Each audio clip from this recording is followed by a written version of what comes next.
Қайырлы күн, құрметті оқырмандар.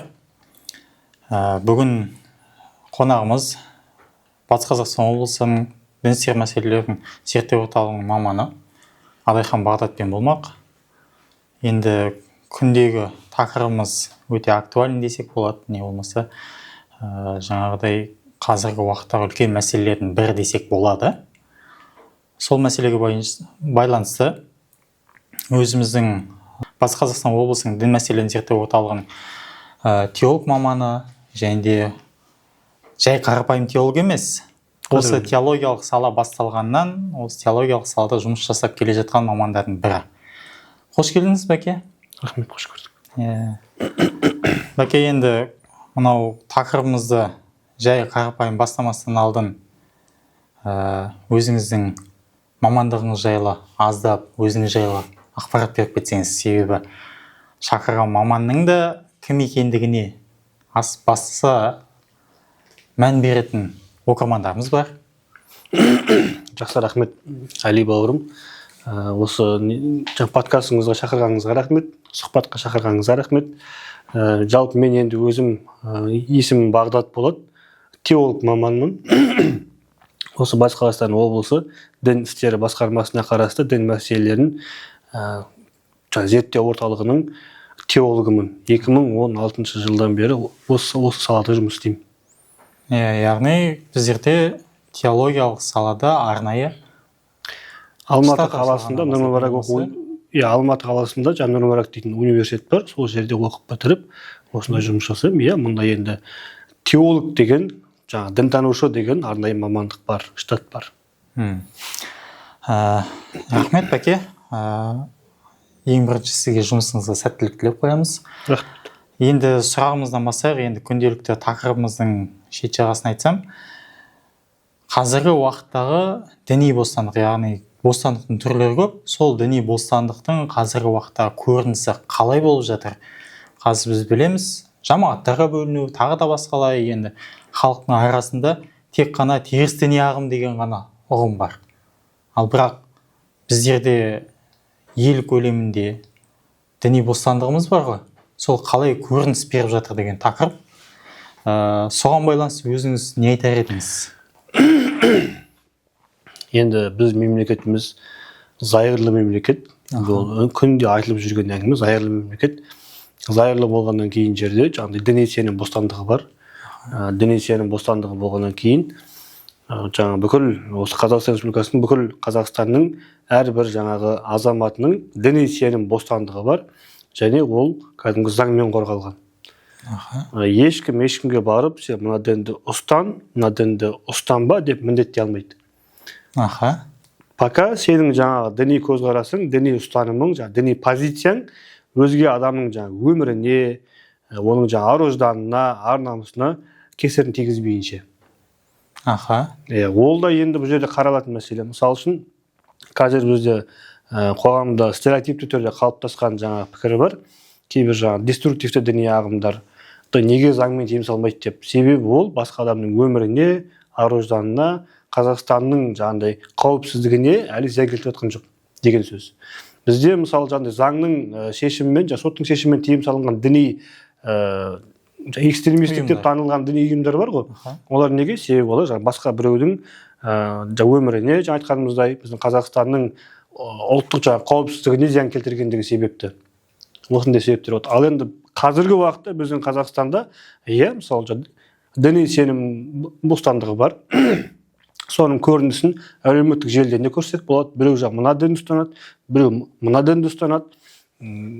Ол кәдімгі ашық түрде көрінеді. Енді мынау соңғы уақытта, қазіргі уақытта жаңадан қабылданған заң бар ғой, қоғамдық орынды бет-әлпетті жабуға қатысты. Оны мысалы үшін біз теолог маман ретінде кейбір намаз оқитын бауырларымыз біздің діни сенім бостандығымызға шектеу қойып жатыр деген түсінікті алғашында қалыптасты. Ондай түсінік қалыптасты. Біздерге уәждерін айтқандары болды. Не үшін сендер сондай арнайы мамансыңдар, арнайы мамансыңдар, неге соны айтпайсыңдар, неге жеткізбейсіңдер деген әңгіме. Біз бұл заңның толықтай түсінуіміз керек. Бұл сол заңның ішінде неқап деген сөз жоқ.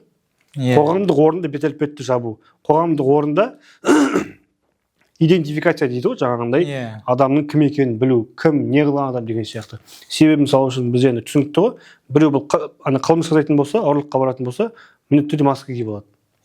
Деген сияқты. Бұл жердегі мақсат тек сол. Ал мүфтият не үшін бұған қарсы болған жоқ? Себебі бұл біздің жаңағы Ханафи мазхабына сай келеді.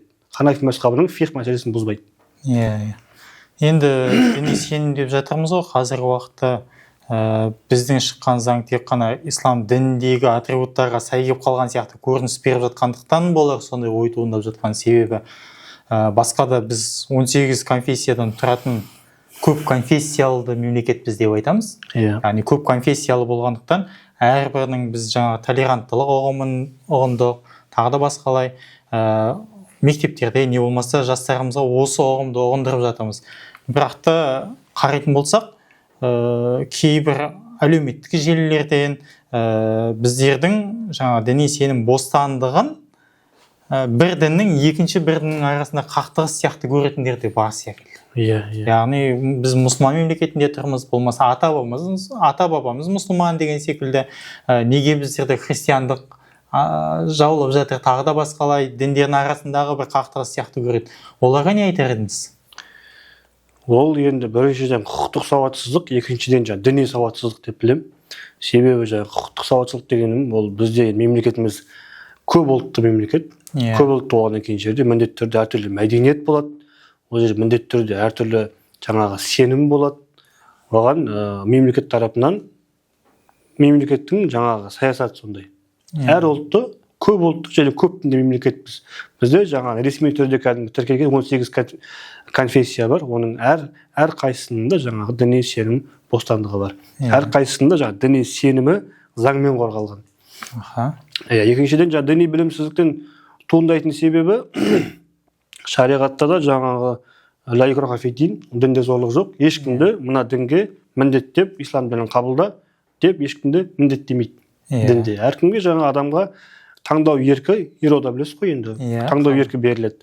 Ал біз білетініміз Пайғамбар ислам кезінде жаңағы Меккеден Мединаға көшкен кезде өзге дін өкілдерімен тату-тәтті өмір сүрді. Оны ешкім жоққа шығара алмайды. Бұл жаңағы сира әлемінде білеміз. Тіптен пайғамбардың жаңағы үстіндегі сауытын басқа бір еврейге жаңағыдай не дейді? Залог деп айтамын. Залогқа қалдырып ақша алған. Кепілдікке, оның барлығы өзге дін өкілдерімен, өзге ұлт өкілдерімен толерантты түрде бірлесіп, қатарласып өмір сүруге болатындығын білдіреді. Яғни негізгі тақырып тек біздің мемлекетте басым бөлігі мұсылман болғандықтан сол тақырыпта қозғалу мүмкін, бірақ біз осы елдің көзі ашық азаматы ретінде негізгі ұстанымымыздың зайырлық екен, және де сол ұстанымда толеранттылықты қосуымыз қажет деген сөз айтқым келеді. Міндетті түрде. Енді осыған байланысты кейбір түсінік айтқымыз келеді. Мысалы үшін жаңағы діни сенім бостандығы мен сөз бостандығы біздерде мемлекетте берілген. Сол сөз бостандығы деп біздерде қауіп төндірмейді ма? Себебі кейбіреулер діни сөздерді қолдануды шектен шығарып жібереді. Яғни ол шектің бір белгісін ешкім қоймағанымен де кейбір уақыттарда оны жек көрінішілікке алып келетін сөздер іспеттес қабылдайды. Оның енді қорытындысын шешімін қалай шешуге болады деген өзіңіздің ойыңызды айта аласыз? Мен сіздің сұрағыңызды былай түсіндім. Жаңағыдай сөз еркіндігі бар екен деп айта беруге болмайды деген сияқты. Бізде түсінікті жаңағы сөз еркіндігі бар, бірақ жаңағы сөз еркіндігі сол екен деп және жаңа ислам дінінде насихаттау керек, әмір мағруф деп кейбір ол тек ислам дінінде емес, барлық діндерде кейде қатты кететіндер де бар. Бұл бұған енді заңмен тыйым салынған. Бұл жерде кәдімгі заңды түрде шектеу бар. Ол қандай шектеу дейтін болсақ, жаңа миссионерлік әрекет білесіз. Миссионерлік әрекет. Кез келген мысалы үшін сіздің айтып тұрған жаңағы бір 5 минуттық болсын, 1 сағаттық болсын лекцияңыз экстремистік, террористік әрекетке шақыратын болса, ол уже түсінікті. Экстремизм, терроризм насихаттау бабы. Ал жоқ, кәдімгі дәстүрлі бағыттағы, мысалы үшін бізде заң бойынша білесіз, мемлекеттің позициясы, заң бойынша деген жер алып тастайсың ғой. Бізде білесіз, мемлекеттің позициясы ислам дінінің жаңағы не мазхабы, Ханафи мазхабы. ханафи мазхабы және христиан дінінің православдық бағыты. Иә. Осы екі бағыт бізде дәстүрлі бағыт болып есептеледі. Бірақ енді осы сіз мысалы үшін жаңа бір адамның айтып тұрған жаңа 1 сағаттық лекциясы осы бағытқа сәйкес келген күннің өзінде ол сол жаңа діни конфессияның ресми өкілі бола алмаса айтылмайды. Яғни біздің Қазақстанның кез келген жерде кәдімгі дінді насихаттайтын бірнеше арнайы мамандар болады. Және оның арнайы орындары болады. Діни қызмет және діни бірлестіктер туралы заң. Иә. Арнайы заң бар бұған, кәдімгі барлығын қарастырып қойған. Дұрыс айтасыз, негізі енді елімізде деген түсініксіз дүниелердің шет жағасында осы дүние қалыптасқан. Себебі тренд қалыптасты, интернет ашық, Инстаграм, ТикТок деген нәрселерге былай айтқан кезде әркім қазір өте көп стрим ғой. Енді бізде мысалы үшін осы дін істері басқармасында дін мәселелерін зерттеу орталығында арнайы бөлім бар, медиа және ақпараттық кеңістікті мониторингтеу бөлімі. Яғни әлеуметтік желіні біздер не істейміз, мониторинг жүргіземіз. Қараймыз, қандай адамдар Инстаграмға, жаңағыдай ТикТокқа тікелей эфирге шығып жатыр. Енді ол не айтып отыр бізге соқпайды. Егер айтып тұрған әңгімесі кәдімгі дін бағытта болатын болса, онда біздің жұмысымыз. Ол бірінші кезекте жаңағыдай қауіпсіздік. Ол қауіпсіздік. Ол мысалы үшін ешкім жаңа дінге шектеу қойып отқан жоқ қой. Кейбір жаңа бауырларымыз қате түсінеді. Діни жаңағы сенім бостандығы бар дейді де, бірақ шын мәнінде шектеу қояды деп. Жоқ, 5 уақыт намазыңды оқы, мешітке барып оқы қаласаң, 5 уақыт намаз ашық тұр, оразаңды ұста, зекетіңді бер, ешқандай кедергі жоқ. Ал жаңағы түптеп келгенде жаңағы мәселе шығып алып уағыз ету, сен мысалы үшін діни арнайы білімің жоқ па? Ол жаңа заң тұрғысынан қате, шариғи тұрғысынан да қате ғой негізінде. Яғни бостандық деген әркім өз білген істесін деген емес. Бостандық деген белгілі бір деңгейде бостандық. Белгілі бір деңгейге дейін бостандық. Оның да шегін белгілейтін нормалар бар, заңдар бар, құқықтар бар дегендей. Жақсы, негізгі ой жеткілікті болды деген ойдамыз, бірақ та ең соңғы бір сұрақты айтатын болсақ, білесіз ғой, қазіргі уақытта діни әдебиеттер көбейді. Осы діни әдебиеттерді әркім жазғыш, біреу аударма жасайды, тағы біреу кәдімгі әдебиеттердің іштеріне діни мағынадағы кейбір тексттер жүреді. Оған қандай бір шектеулер бар, мысалы үшін ешқандай шектеу болмайды ма? Бізде қазір соңғы уақытта, Аллаға шүкір, жаңа діни мазмұндағы еңбектер күннен күнге кәдімгі жарық көреді. Өте көп жарық көреді. Арнайы баспалар бар. Енді соған сәйкес қай кітапты оқуға болады, қайсысын болмайды деген сұрақ туындайды. Оған дін мәселелерін зерттеу орталығы сол нәрсені ұсынады ма әрдайым? Әрине. Дәл сол сияқты, мынау туған күнге бір қызықшылыққа кітап сыйлау мода болып баратыр. Соның ішінде діни кітап, енді түсінікті, бірақ мысалы үшін сізге біреу бір кітап берген болса, ол кітапты алуға бола ма екен, болмай ма екен, сіз қайдан білесіз? Себебі жаңа бізде арнайы жаңа соттың шешімімен тыйым салынған діни материалдар бар. Арнайы кәдімгі тыйым салынған, ол біреуге беру пропаганда, үйде сақтау хранение.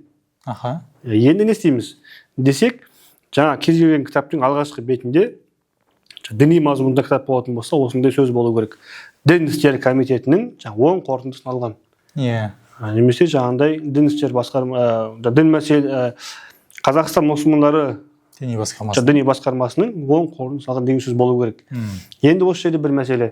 Мысалы, дін істері комитетінің жаңа теологиялық сараптамасы, ол әлгі кітаптың ішінде заңға қайшы ақпараттар бар ма екен, жоқ па екен, соны қарайды.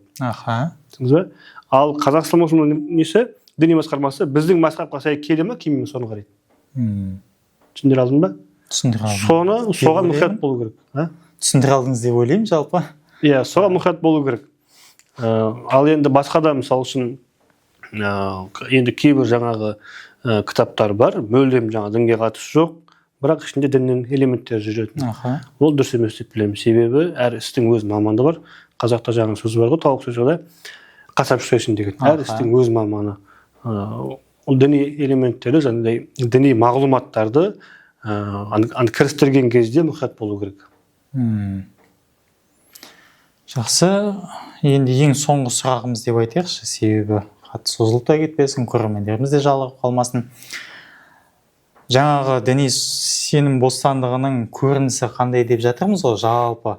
Енді сол көріністің жақсы болуына, не болмаса қоғамда діни көзқарасқа оң ықпал ететін әрекеттер жайлы қандай ұсыныс айтар едіңіз? Діни сенім дегенде ислам дініне айналып келіп жатыр ғой енді барлығы. Қазір көпшілікке байланысты айтып көпшілікке байланысты ислам дінін алып қарайық.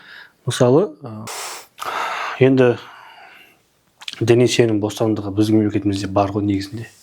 Көптеген жаңағындай шетелдермен шығып, шетелдермен салыстырып қарайтын болсақ, енді алыс бармай-ақ өзіміздің Қырғызстан мемлекеті, көршілес Өзбекстан мемлекеттерімен бірге салыстырып қарайтын болсақ, біздің елде діни сенім бостандығы кәдімгі арасы жер мен көктей деуге болады.